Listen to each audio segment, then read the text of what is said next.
السلام علیکم ورحمۃ اللہ وبرکاتہ۔ الحمد للہ رب العالمین والصلاة والسلام علی سید الانبیاء والمرسلین وعلی آلہ واصحابہ اجمعین، اما بعد فاعوذ باللہ من الشیطان الرجیم، بسم اللہ الرحمن الرحیم۔ والعصر ان الانسان لفی خسر الا الذین آمنوا وعملوا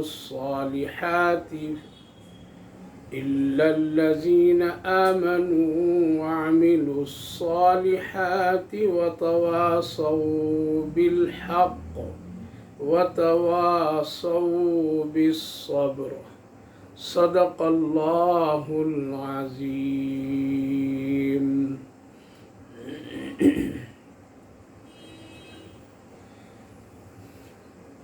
پیارے بھائیوں اور بزرگوں، اللہ رب العالمین کا شکر، اس کا احسان کہ اللہ رب تعالیٰ نے ہم سب کو قرآن کریم کی اس بابرکت مجلس میں شرکت کی توفیق مرحمت فرمائی۔ اللہ سے دعا ہے اللہ تعالیٰ اس عمل کو قبول فرمائے اور آخرت کے لیے نجات کا ذریعہ بنائے۔ جیسا کہ سلسلہ چل رہا تھا اور اس بابرکت مجلس کی جو پہلی مجلس گزری ہے، جس میں سورۃ التکاثر پر بات ہوئی تھی، اور اللہ تعالیٰ نے سورۃ پاک میں اپنے بندوں کو اس کی زندگی کی بھاگ دوڑ اور اس کی زندگی کے وہ تمام پہلوؤں جس سے غفلت اور ایک دنیا کی محبت آ جاتی ہے، اس کی طرف تنبیہ کرتے ہوئے اللہ تعالیٰ نے اس سورۃ پاک میں ہم سب کو باخبر کیا اور بتا دیا تھا کہ تم جس دنیا سے محبت اور جس مال کی وجہ سے تمہیں غفلتوں کا سامنا کرنا پڑ رہا ہے اور تم غفلت میں پڑے ہو، وہ اصل چیز تمہارے لیے نہیں ہے، بلکہ ایک دن تم کو ساری حقیقتیں معلوم ہو جائے گی، اور فلاں وقت فلاں جگہ پر تجھے اس کی حقیقت خوب معلوم ہوگی، اور پھر ہم تم سے اپنی دی ہوئی ساری نعمتوں کے بارے میں سوال کروں گا، اس وقت تجھ کو بتانا پڑے گا۔ لہذا اس سورۃ پاک کے گزرنے کے بعد آج کی اس نشست اور اس بابرکت مجلس میں سورۃ العصر پر بات ہوگی۔ قرآن کریم کی یہ بہت ہی جامع اور بہت ہی معنی صورت ہے، بہت ہی چھوٹی صورت ہے، یعنی چھوٹی صورتوں میں سورۃ العصر بھی ایک چھوٹی صورت ہے، جس میں صرف 3 آیات مبارکہ ہے، جیسے کہ سورۃ الکوثر، انا اعطیناک الکوثر، اور اسی طرح سورۃ الاخلاص، قل هو اللہ احد۔ تو یہ بہت ہی چھوٹی صورتوں میں شمار ہوتی ہے، لیکن اللہ رب العالمین نے اس چھوٹی صورت میں بہت ہی جامع ترین بات ایک انسان کی کامیابی اور ناکامی کے متعلق بتایا ہے۔ کبھی کبھی بات بہت چھوٹی ہوتی ہے، لیکن وہ اپنے اندر معنوی اعتبار سے، حقیقت کے اعتبار سے بہت ہی جامع اور بہت ہی وہ انسانوں کے لیے اور جس کے لیے بھی وہ ہو، اس میں بہت ہی فائدے چھپے ہوئے ہوتے ہیں۔ لہذا سورۃ العصر ایک جامع ترین سورت کہلاتی ہے،